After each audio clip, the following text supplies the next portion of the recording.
영혼 몸. 9번째. 한 번 구원은 영원한가 아니면 죄를 지을 때마다 다시 거듭나야 하나. 이 계시를 이해하게 되면서 저는 하나님께 다음과 같은 질문을 했었습니다. 하나님, 침례교 사람들은 한 번 구원은 영원하다던데 그것이 맞습니까? 아니면 오순절파 사람들이 주장하는 것처럼 구원받고 나서 구원을 잃어버렸다가 또 구원받고 구원을 잃어버렸다가 거듭나는 것이 맞습니까? 저는 이 질문을 가지고 오랜 시간 씨름을 했습니다. 그러다가 어느 날 하나님께서 여기에 답을 주셨습니다. 답은 A. 한 번 구원은 영원하다가 아니다. 그러나 B. 구원을 받고 잃어버리고 하는 거듭남도 아니다. 답은 C. 둘 다 아니다.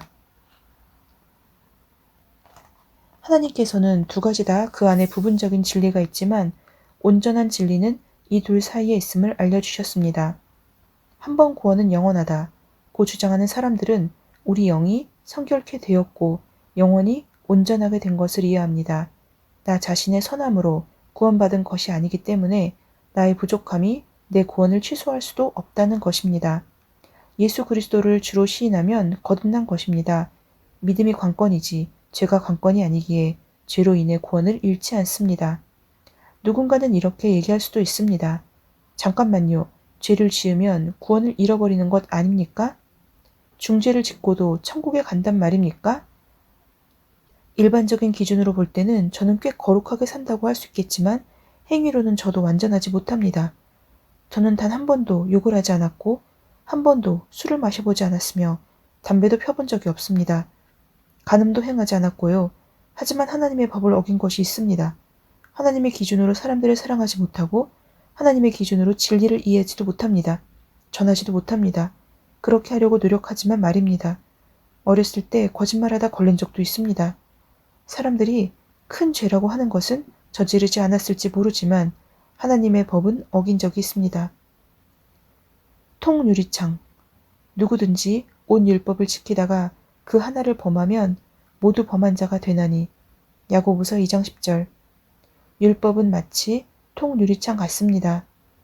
통유리창에 총을 쏴서 작은 구멍을 낼 수도 있고 피아노를 던져서 다 깨버릴 수도 있죠. 하지만 깬 유리를 다시 메꿀 수 없기에 구멍의 크기는 중요하지 않습니다. 구멍이 크든 작든 상관없이 그 유리는 깨졌고 교체해야 합니다. 이렇듯 율법에 있어서도 작은 계명을 어겼을지라도 모든 것을 어긴 것이 됩니다. 하나님의 명령을 전부 다 어기지는 않을지라도 하나님께서 명하신 것을 다 지키는 사람은 없습니다. 어떤 사람도 자기가 알고 있는 선을 다 행하지는 못합니다. 야고보서 4장 17절. 그러므로 모두가 하나님의 영광에 이르지 못하는 것입니다. 거룩해야 합니다. 삶 가운데 죄가 있는데도 구원받았다고 생각해서는 안 됩니다. 이렇게 주장하는 사람들은 큰 죄와 작은 죄를 분류합니다. 나는 지금 큰 죄를 말하고 있는 거예요. 간음죄를 짓고 죄를 고백하기 전에 차사고가 나서 죽은 사람은 바로 지옥행입니다.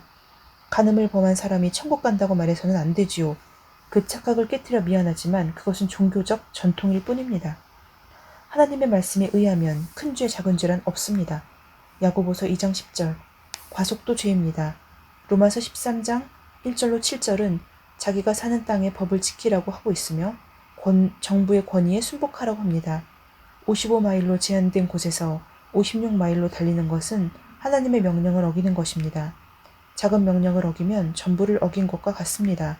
가늠한 사람이나 과속한 사람이나 유죄는 유죄입니다.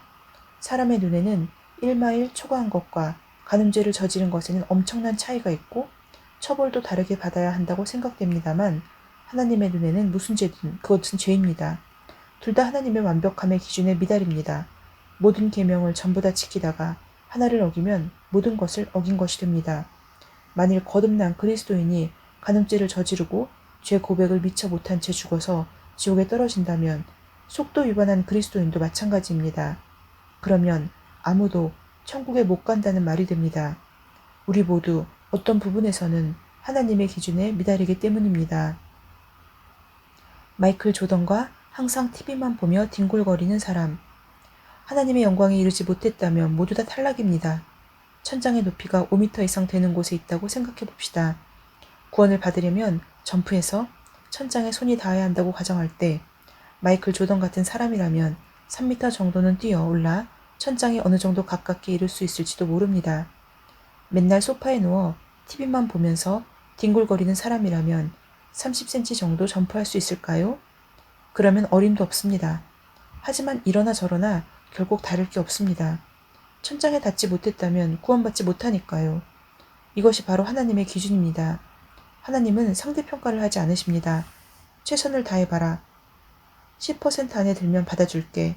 열심히 노력했으니까 그것은 내가 알아줘야지. 하지 않으십니다. 절대 그렇지 않습니다. 완벽하거나 아니면 구세주가 필요하거나 둘 중에 하나입니다. 죄를 지을 때 구원이 취소된다면 천국에 가는 유일한 길은 구원받자마자 바로 죽는 것뿐입니다. 영접 기도를 한 사람은 바로 죽이는 것이 그를 사랑하는 것이 되겠지요. 그렇다면 방금 전에 받은 구원을 죄로 인해 잃어버릴 염려가 없지 않습니까? 그들을 죽인 전도자는 지옥에 가겠지만 방금 거듭난 그 사람들은 죄로 인해 구원 열차를 놓치게 되는 일도 없을 것입니다.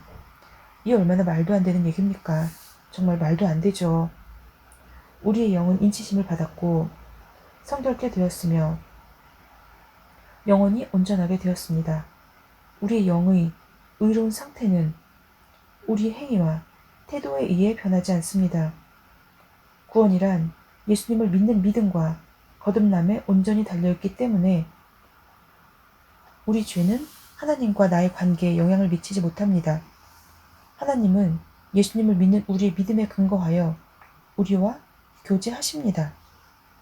아멘.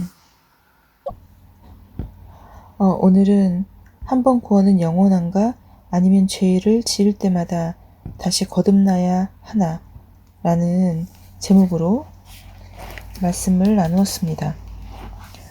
서론에서 한 번 구원은 영원하다는 그 대답이 약간 아니다 라고 이야기했을 때 좀 의아했습니다. 왜냐하면 많은 성경에서 한 번 구원 받으면 영원한 구원이다.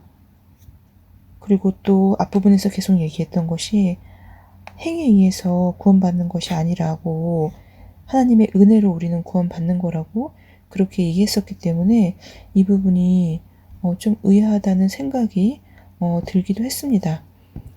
그런데 제가 이제 이해한 것은 이 한 번 구원이 영원한 구원이라는 이것은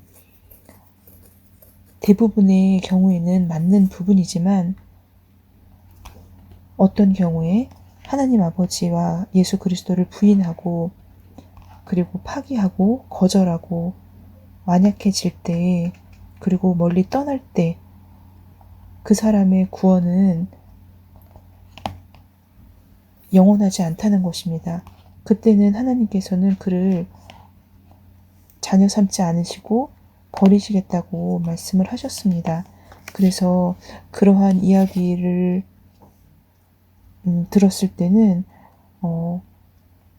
한 번 구원은 영원한 구원이라는 그런 부분이 아주 적은 경우지만 이러한 경우 때문에 100% 완벽한 답은 아니다라는 거 그렇게 이해를 하였고 그렇지만 전제 조건은 결국 우리의 예수 그리스도께서는 일반적인 혹은 어떠한 큰 죄, 작은 죄, 어떤 죄를 지었다고 해서 이 구원을 취소하신다거나 또 저희를 시험하신다거나 그러시는 분은 절대 아니라는 겁니다. 구원은 오직 그리스도를 믿음으로 받고 또 유지가 되는 것이기 때문에 우리의 믿음의 고백을 흔들림 없이 굳게 잡고 있어야 하는데 우리가 그렇게만 있다면 하나님께서는 지속적으로 저희를 이미 자녀 삼아 주실 것을 약속하셨고 그러셨기 때문에 구원하시겠다는 그 약속도 또한 세상 끝날까지 저버리지 않으실 거라는 것입니다. 샬롬.